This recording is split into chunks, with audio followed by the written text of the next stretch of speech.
नमस्कार साथियों, आज हम तकनीकी सहायक भर्ती परीक्षा 23 अगस्त 2018 को सेकंड पारी का जो पेपर है वो हल करेंगे। यानी जो जयपुर विद्युत वितरण निगम लिमिटेड, अजमेर विद्युत वितरण निगम लिमिटेड, जोधपुर विद्युत वितरण निगम लिमिटेड के द्वारा 23 अगस्त 2018 को सेकंड पारी में जो पेपर लिया था तकनीकी सहायक भर्ती परीक्षा का, वो हल करेंगे। उनमें कुछ प्रश्न पिछले वीडियो में हमने हल किए, जो शेष प्रश्न है वो हम हल करेंगे।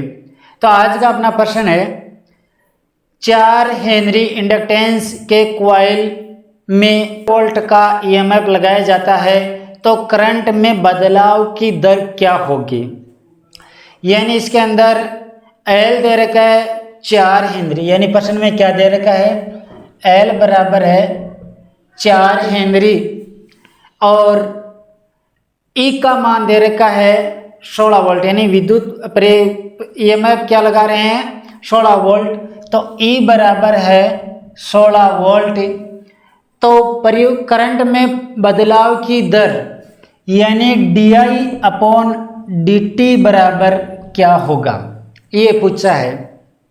तो देखो अपना सूत्र क्या है, E बराबर होता L इंटू di/dt, यानी E बराबर L इंटू di/dt। ज्ञात क्या करना है, di/dt। तो इसको पक्षांतरण कर लो, यानी di/dt यहाँ रहेगा, ये इधर आ जाएगा तो क्या हो जाएगा, di/dt बराबर क्या हो जाएगा, E/L। अब देखो E का मान क्या है 16, L का मान क्या है 4, तो क्या हो जाएगा 4। धारा किस में है, एम्पियर में, टी समय किस में है, सेकंड में, तो 4 एम्पियर प्रति सेकंड। तो राइट आंसर क्या हो जाएगा, 4 एम्पियर प्रति सेकंड। किस ऑप्शन में है, ई ऑप्शन में। तो इसका राइट आंसर क्या हो जाएगा, 4 एम्पियर प्रति सेकंड, यानी ई इसका राइट आंसर होगा।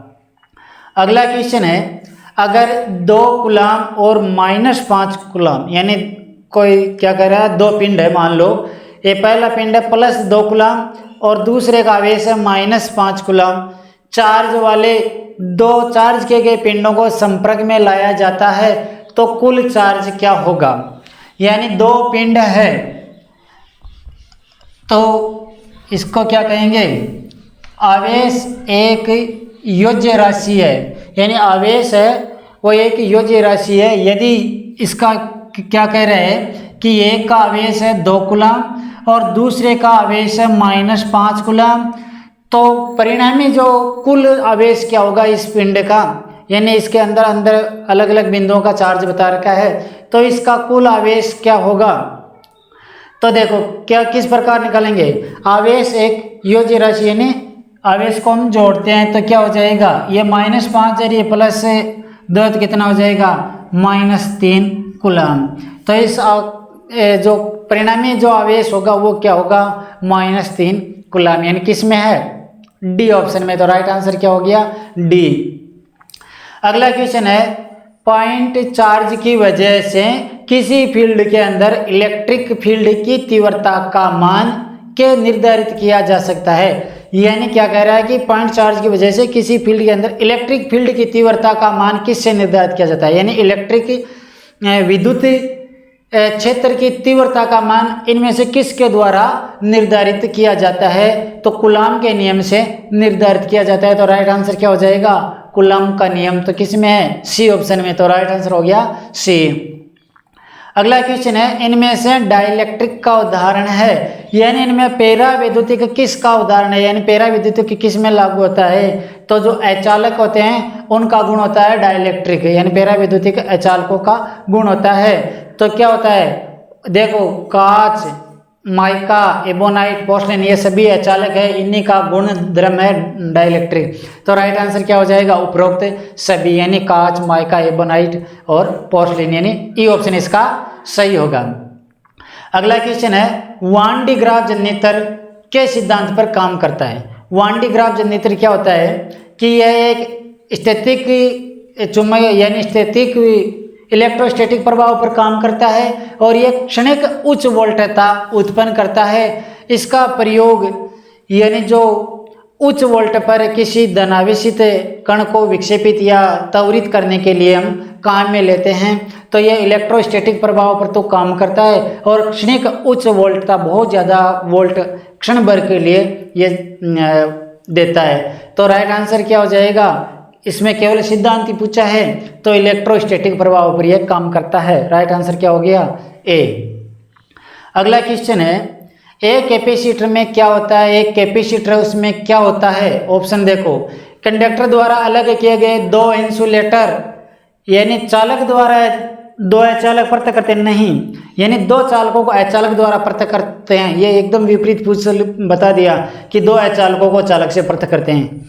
दूसरे में क्या है, इंसुलेटर द्वारा अलग किए गए दो चालक, सही है, यानी दो चालकों को एक चालक द्वारा पृथक कर देते हैं तो उन दो चालकों में आवेश वितरित करने का गुण विद्यमान हो जाता है, जिसे हम इस युक्ति को हम कैपेसिटर कहते हैं। केवल दो इंसुलेटर, केवल दो कंडक्टर, या तो बी या सी। तो राइट आंसर क्या हो जाएगा, बी, इंसुलेटर द्वारा अलग किए गए दो चालक। अगला क्वेश्चन है, फ्यूज के बारे में निम्न में से कौन सा कथन गलत है, यानी फ्यूज के बारे में इनमें से कौन सा कथन गलत है। ऑप्शन देखो, फ्यूज परिवेश के तापमान से स्वतंत्र होता है, नहीं होता है। फ्यूज यानी जो बाह्य वायुमंडल का जो तापमान है उससे प्रभावित रहता है। जैसे कि गर्मियों में फ्यूज ज़्यादा गर्म होता है, यानी वो जल्दी जलता है, सर्दियों में अति भार भी सहन कर सकता है। तो फ्यूज परिवेशी तापमान से स्वतंत्र नहीं होता है, यानी गलत पूछा है तो ये गलत ही, यानी इसमें लिखा है होता है जबकि वास्तव में क्या होता है, नहीं होता है, तो ये व्याख्या गलत है। यह शॉर्ट सर्किट से सुरक्षा प्रदान करता है, सही है। केवल सिंगल पोल वर्जन में उपलब्ध होता है, ये भी सही है। यह संवही पदार्थ के इलेक्ट्रिक व थर्मल गुणधर्म पर काम करता है, यानी संवही का से क्या हो गया कि फ्यूज जो फ्यूज तार जो है, यानी संवही पदार्थ का से हो गया जो तार है वो, तो फ्यूज तार उसके गुणधर्म पर निर्भर करता है, यानी जो फ्यूज का तार होता है उस तार की जो क्वालिटी है या गुणधर्म है उस पर निर्भर करता है, ये भी सही है। इसे ऑन ऑफ स्विच के रूप में प्रयुक्त नहीं किया जा सकता, ऑन ऑफ स्विच के रूप में प्रयोग नहीं करते हैं इसे। तो राइट आंसर क्या हो जाएगा इसका, यानी इनमें से कौन सा गलत है, तो गलत है ए ऑप्शन इसका, यानी फ्यूज परिवेशी तापमान से स्वतंत्र होता है, ये गलत है। यानी वास्तव में क्या होता है, फ्यूज परिवेशी तापमान से स्वतंत्र नहीं होता है, और इसमें लिख दिया होता है तो ये इसका गलत है। तो राइट इसका आंसर क्या हो जाएगा, ए। अगला क्वेश्चन है, एक डिले फ्यूज किसकी सुरक्षा के लिए प्रयुक्त होता है। डिले फ्यूज क्या होता है कि क्षण भर के लिए उच्च धारा का भी वहन कर सके, यानी एक क्षण भर के लिए उच्च धारा पर का भी वहन कर सकता है। तो किस में लीक प्रयोग किया जाता है, मोटर में, ट्रांसफार्मर में, सेमीकंडक्टर उपकरण में, लाइटिंग सर्किट में। तो देखो मोटर और ट्रांसफार्मर है, ये स्टार्टिंग में क्षण भर के लिए उच्च मान की धारा लेता है, क्योंकि इसके अंदर ईबी का मान नहीं के बराबर होता है, नगण्य होता है। तो यह क्षण भर के लिए उच्च विभव यानी उच्च धारा का वहन करते हैं, तो इसके लिए ही डिले फ्यूज का प्रयोग करते हैं। तो मोटर और ट्रांसफार्मर परिपथ में डिले फ्यूज प्रयोग करते हैं, तो क्या हो जाएगा, मोटर और ट्रांसफार्मर, यानी ई ऑप्शन इसका सही होगा, ए और बी दोनों, यानी ई में क्या है, ए और बी दोनों, यानी मोटर और ट्रांसफार्मर। अगला क्वेश्चन है, एक फेज शिफ्ट नियंत्रण विधि में एनोड और ग्रिड वोल्टेज के बीच फेज शिफ्ट किसके माध्यम से हासिल किया जाता है। यानी एक फेज शिफ्ट विधि के अंदर एनोड और ग्रिड के बीच जो फेज शिफ्ट किया जाता है वो किसके माध्यम से किया जाता है। ऑप्शन देखो, shunt motor, synchronous motor, induction regulator, synchronous generator, A और बी दोनों। तो राइट आंसर क्या हो जाएगा, इंडक्शन रेगुलेटर के द्वारा हासिल किया जाता है। अगला क्वेश्चन है, एक ट्रांसफार्मर के लिए डेल्टा कनेक्शन के मामले में फेज वोल्ट लाइन वोल्टेज के गुणा के बराबर होता है।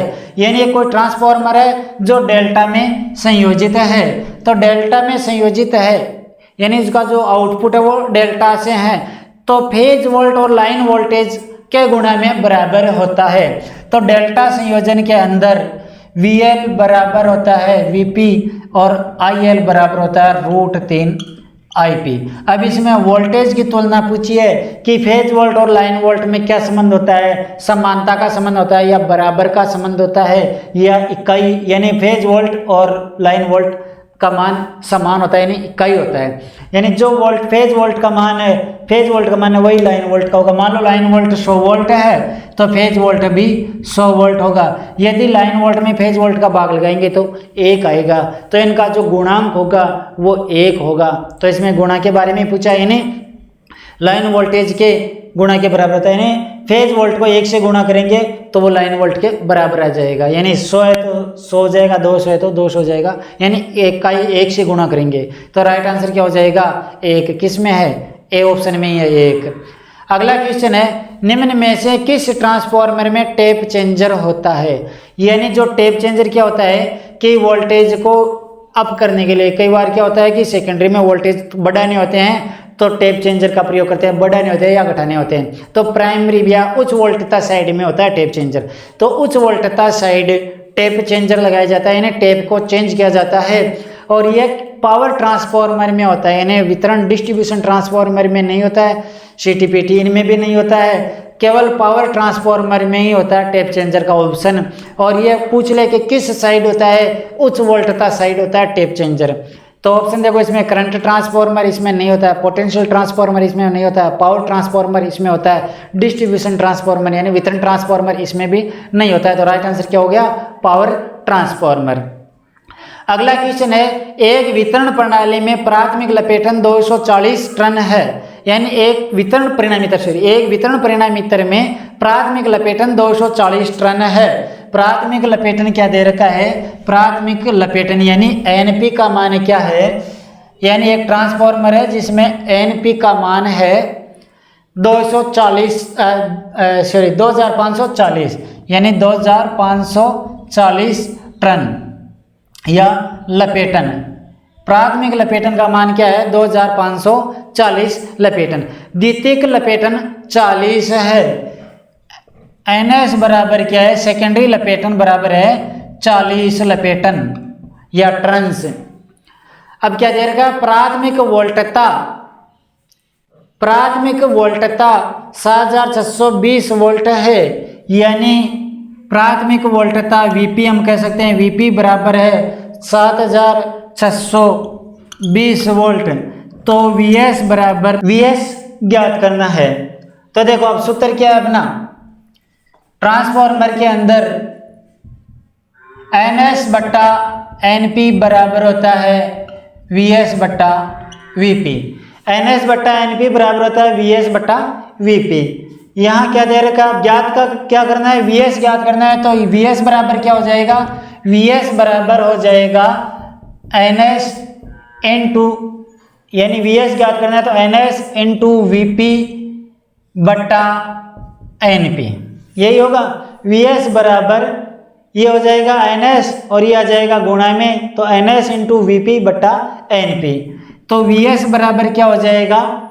देखो एनएस का मान क्या है? 40 इंटू वीपी का मान क्या है? 7620 यानी 7620 बट्टा एनपी का मान क्या है?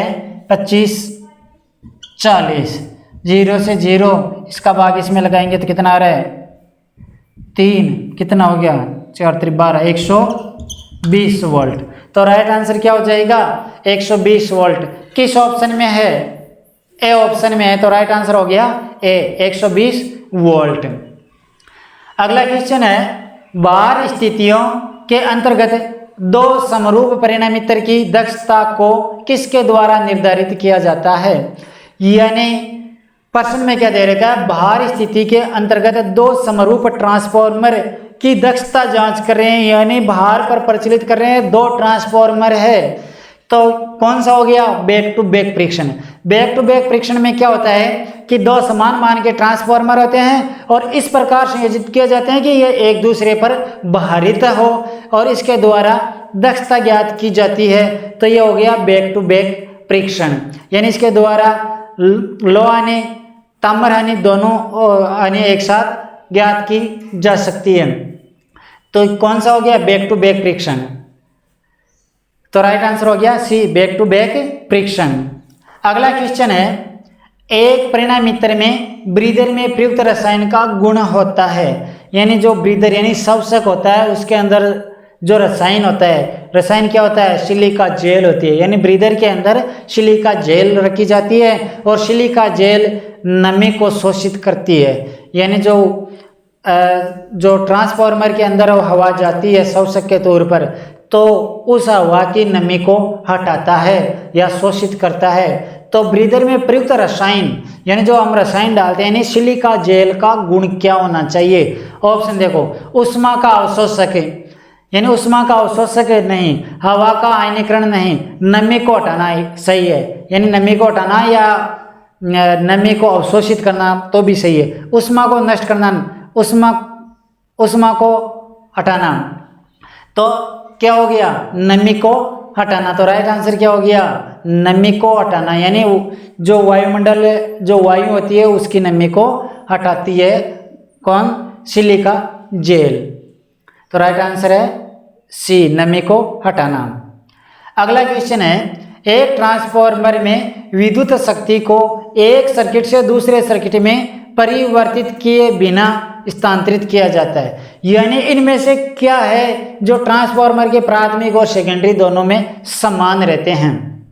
अब देखो, वोल्टेज है, वोल्टेज कोई आवश्यक नहीं है क्योंकि स्टेप अप भी हो सकते हैं, डाउन भी हो सकते हैं।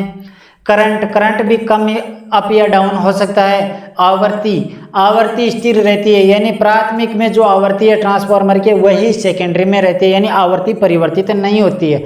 ट्रांस हो सकता है स्टेप अप है या डाउन है, तो ट्रांस भी परिवर्तित होते हैं। तो क्या हो गया, केवल आवर्ती है, फ्रीक्वेंसी है, वो ही प्राथमिक और सेकेंडरी दोनों में समान रहती है। तो राइट आंसर क्या हो गया, आवर्ती है जो प्राथमिक और सेकेंडरी में बिना परिवर्तित स्थानांतरित हो जाती है, तो सी। अगला क्वेश्चन है, घरों को बिजली की अपेक्षाकृत कम मात्रा में आपूर्ति करने के लिए निम्न में से कौन सा ट्रांसफार्मर प्रयोग किया जाता है? जो घरेलू आपूर्ति है इसके लिए कौन सा ट्रांसफार्मर हम प्रयोग करते हैं? ऑप्शन देखो, rectifier transformer, power transformer, isolation transformer, current transformer, pole type distribution transformer. तो पोल माउंट वितरण ट्रांसफार्मर हम काम में लेते हैं घरेलू जो सप्लाई है उसके लिए। तो पोल टाइप डिस्ट्रीब्यूशन ट्रांसफार्मर, तो राइट आंसर हो गया ए, पोल टाइप डिस्ट्रीब्यूशन ट्रांसफार्मर। अगला क्वेश्चन है, एक परिणामीतर में गुंजन की आवाज मुख्यतः किस कारण से होती है? ट्रांसफार्मर में जो गुंजन होती है, हमिंग होती है, वो किस कारण होती है? ऑप्शन देखो, भार बदलता है, परिणामीतर में ऑयल के कारण, मैग्नेट्रो स्टेक्शन, यांत्रिक कंपन, ए और बी दोनों। तो वास्तव में किससे होती है? मैग्नेट्रो स्टेक्शन के कारण होती है, यानी चुंबकीय स्ट्रक्शन के कारण होती है, यानी कंपनता के कारण होती है। तो राइट आंसर क्या हो गया, सी। अगला क्वेश्चन है, परिणामीतर में शॉर्ट सर्किट परीक्षण क्या निर्धारित करने के लिए किया जाता है? यानी एक ट्रांसफार्मर में है, उसके अंदर शॉर्ट सर्किट परीक्षण कर रहे हैं। तो देखो, ट्रांसफार्मर में शॉर्ट सर्किट परीक्षण तो ताम्र हानि ज्ञात करने के लिए किया जाता है, यानी ताम्र हानि ज्ञात करनी है तो शॉर्ट सर्किट परीक्षण है। यदि लो हानि ज्ञात करनी है तो ओपन सर्किट परीक्षण। यदि ये दोनों हानियां ज्ञात करनी है तो बैक टू बैक परीक्षण। यानी कई बार पूछ लेते हैं लो हानि और ताम्र हानि दोनों को ज्ञात करना है तो बैक टू बैक परीक्षण, और इसे समर परीक्षण भी कहते हैं। लो हानि, ताम्र हानि और तापन प्रभाव भी यानी जांच कर सकते हैं, इसे तापन भी जांच कर सकते हैं।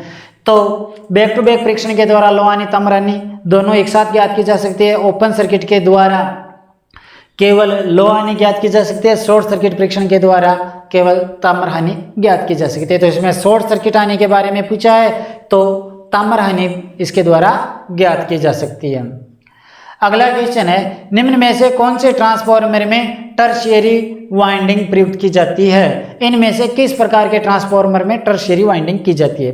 टर्शियरी वाइंडिंग क्या होती है कि एक डेल्टा संयोजित वाइंडिंग होती है, यानी अंतर डेल्टा संयोजित वाइंडिंग होती है, जिसके जो संयोजन है वो हम काम में नहीं लेते हैं, बाहर नहीं निकालते हैं। केवल 3 वाइंडिंग जो डेल्टा संयोजित होती है जो ट्रांसफार्मर के अंदर ही स्थापित की जाती है। तो ये केवल स्टार स्टार संयोजित ट्रांसफार्मर में ही होती है। और क्यों करते हैं?